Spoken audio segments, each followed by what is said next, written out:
Shukran sana mwanamichezo, karibu katika taarifa za michezo ili tuweze kumakinika uwanjani. Tuanze na humu nchini ambapo ligi kuu ya Canada FKF, ligi ya madada, wanatishia kutocheza mechi hiyo ya wikendi kama ilivyoratibiwa, hata baada ya FKF kutangaza kuwa ligi hiyo itaendelea kama ilivyoratibiwa, swala ambalo timu zote zimeweka wazi kupitia mitandao za kijamii kwamba hazitoweza kushiriki michezo ya wikendi.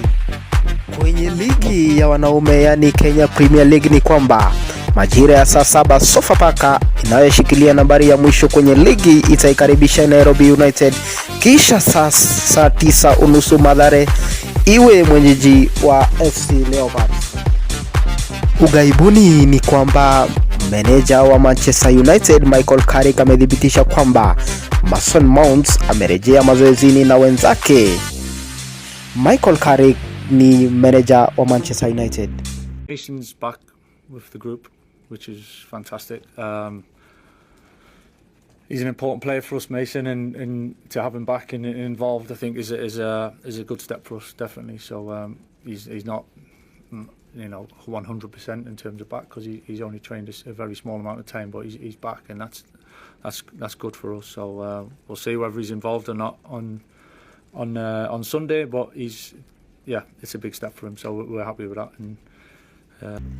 Tukisalia kwenye ligi kuu ni kwamba meneja wa Chelsea amethibitisha kwamba Estevao, raia wa Brazil, hatakuwepo kwenye mchezo wa kesho dhidi ya Newcastle United.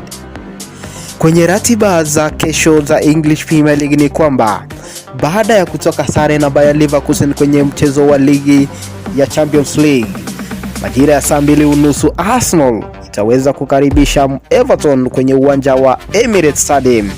Kwenye muda huo wa saa 2 unusu Chelsea atakuwa akimenyana na Newcastle United ugani Stamford Bridge. Kisha West Ham United imalizie udhia na Manchester City majira ya saa 5 unusu.